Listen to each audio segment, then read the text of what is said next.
Chapter 29 of Fairy Stories My Children Love Best of All. Snow White and the Seven Dwarfs. Once upon a time, in the middle of winter, when the snowflakes were falling like feathers, a queen sat sewing at a window framed in black ebony. As she sewed, she pricked her finger, and 3 drops of blood fell on the snow outside. Because the red showed out so well against the white, she thought to herself, "Oh, what wouldn't I give to have a child as white as snow, as red as blood, and as black as ebony?" Her wish was granted, for not long after was born to her a little daughter with a skin as white as snow, lips and cheeks as red as blood, and hair as black as ebony. She was called Snow White.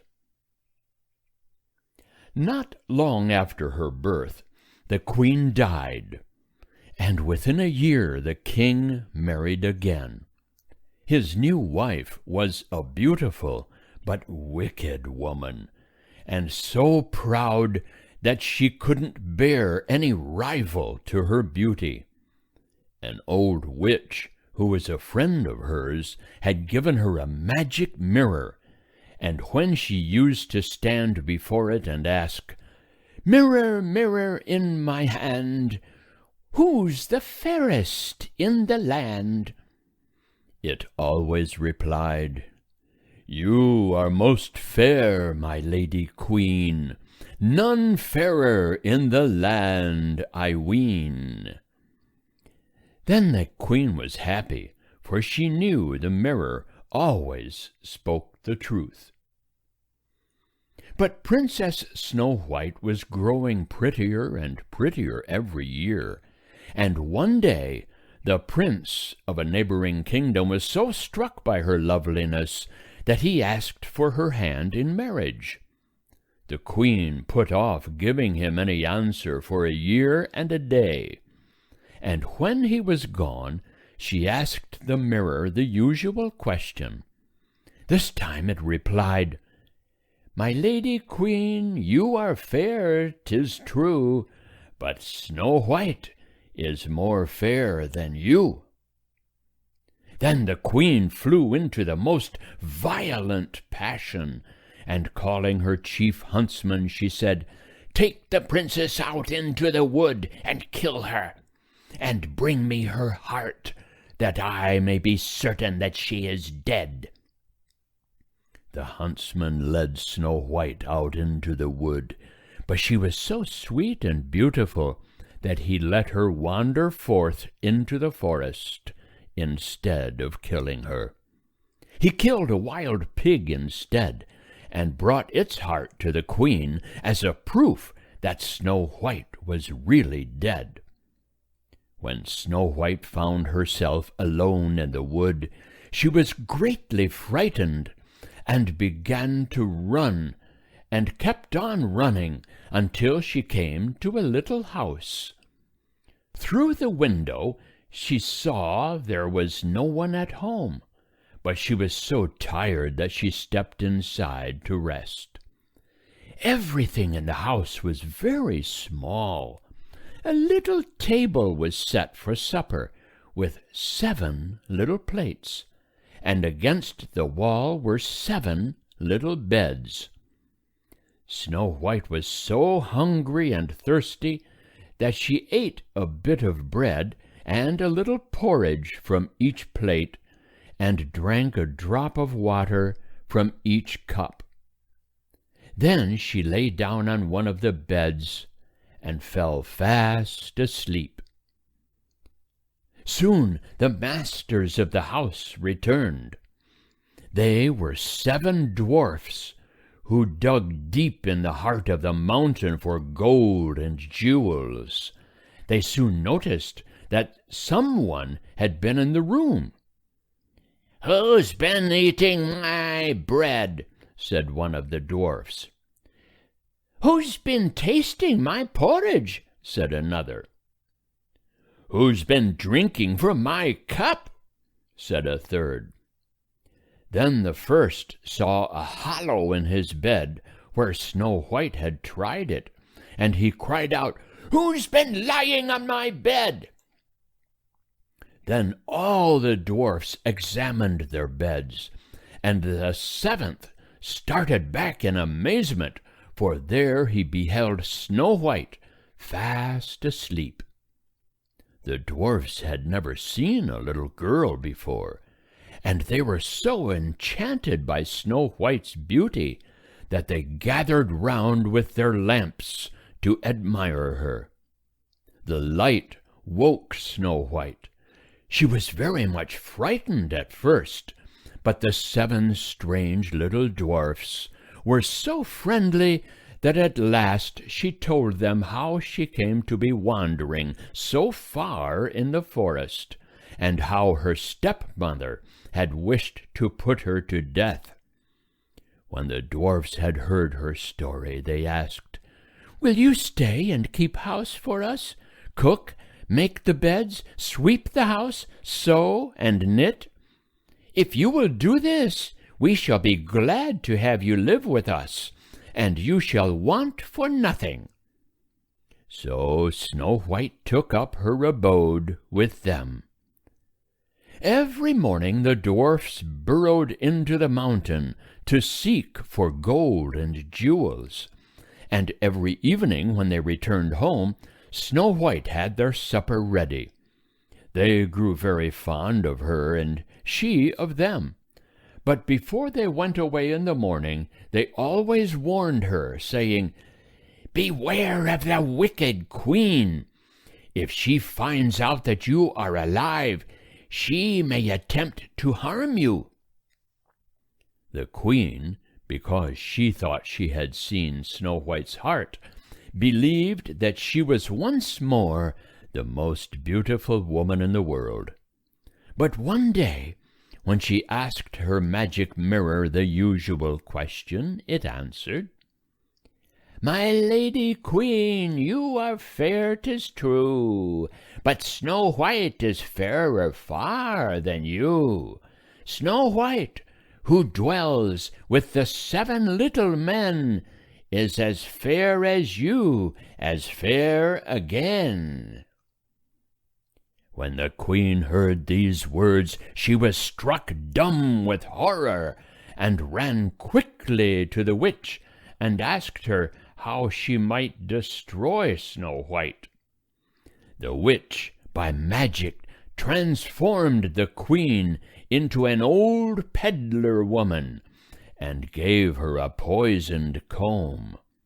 In this disguise the queen journeyed to the house of the seven dwarfs. There she called out, "Fine wares to sell, fine wares to sell."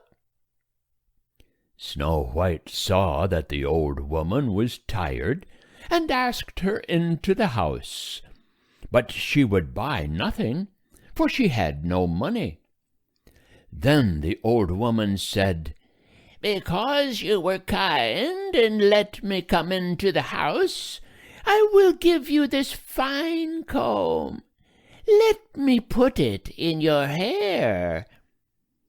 Hardly had the comb touched her hair than the poison worked, and Snow White fell down unconscious. "Now, my fine lady, you're really done for this time," said the wicked woman, and she ran back to the witch. Fortunately, the seven dwarfs soon returned home, and when they saw their dear Snow White lying on the floor, still and motionless, they suspected the wicked queen. So they searched till they found the poisonous comb, and the moment they pulled it out of her hair, Snow White came to herself and told them what had happened. When they had heard it, they said, "The old peddler woman was none other than the queen in disguise. In future, let no one into the house if we are not at home." As soon as the wicked queen got to the old witch's cavern, she consulted her magic mirror, but the mirror answered as before, "My lady queen, you are fair, 'tis true, but Snow White is fairer far than you. Snow White, who dwells with the 7 little men, is as fair as you, as fair again." When she heard this, the queen became as pale as death, because she saw that Snow White must be alive again. "This time," she said to the witch, "you must give me something that will make an end of her once and for all." The witch gave her a poisoned apple, so beautiful that everyone who saw it longed to eat it. Then the witch changed the queen into an old pie-man. This time, when she knocked at the dwarf's door, Snow White answered through the window and said, "I may not let anyone in, no matter who. I have promised the dwarfs." "Are you afraid of being poisoned?" asked the old pie-man. "I merely stopped to give you an apple I plucked in the wood. See, I will cut it in half and eat the white side, and you can eat the red." Now the apple was so cunningly made that only the red cheek was poisonous. Snow White, seeing the pie-man eating, took the poisoned half. But hardly had the first bite passed her lips when she fell down dead. "This time the dwarfs won't be able to bring you back to life," cried the queen. When she got home, she asked her mirror, and it replied, "You are the fairest lady queen, none fairer in the land, I ween." So her jealous heart was at rest, at least as much at rest as so bad a heart ever can be.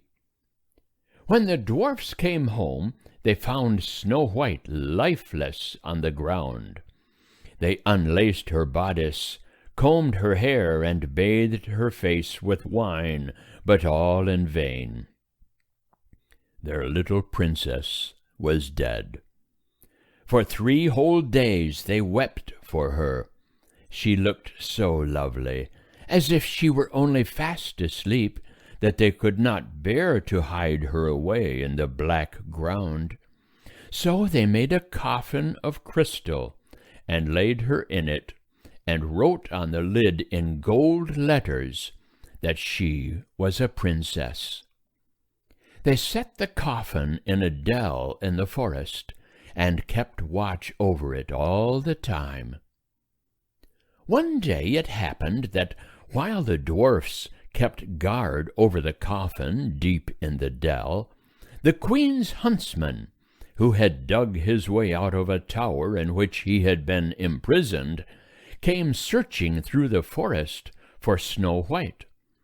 When the dwarfs learned that he was the huntsman who had let Snow White escape instead of killing her, they let him look upon her in the crystal coffin. They saw that he too loved their little princess, and they asked him what to do, for they were sure that it was the wicked queen who had caused Snow White's death. The huntsman led them back to the palace, bearing the crystal coffin on their shoulders. The prince had returned that day to claim Snow White as his bride, as the queen had promised. The queen told him that Snow White was dead, that she had died while away at school. Just at that moment, the huntsman and the 7 dwarfs came marching into the palace, bearing Snow White in the crystal coffin. The wicked queen was terrified, for she knew that her hour had come.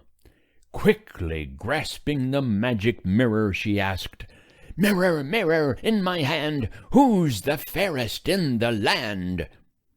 The mirror replied, "You who hold me in your hand, you were fairest in the land. But today I tell you true, Snow White is more fair than you."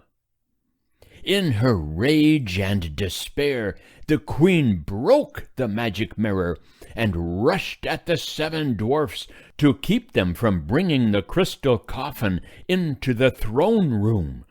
The dwarfs, in the suddenness of the attack, let the coffin fall. The crystal was broken, and Snow White's body lay on the floor. When the dwarfs gathered around her to protect her from the queen, Snow White sat up with the piece of poisoned apple in her hand. It had been jarred from her throat by the fall. At first, Snow White was terrified when she recognized the palace. But when the prince claimed her for his bride and said he would protect her, all fear left her. The queen became ugly, for she had broken the magic mirror, and she asked that they let her go far away where no one would see her. The huntsman wanted to lock her up in the gray tower, as she had done to him. The 7 dwarfs wanted to make a pair of red-hot slippers for her to dance in at Snow White's wedding. But Snow White had pity on her, because she had become so ugly, and she persuaded her friends to let the queen go unharmed. Snow White was crowned queen, and the whole court rejoiced, for they loved her. The 7 dwarfs went to their cottage deep in the forest to bring back their gold and diamonds as a wedding present for Snow White. When they returned, she kept them with her always as her bodyguard, and the huntsman was their captain. So Snow White and the prince lived happily forever after. End of chapter 29.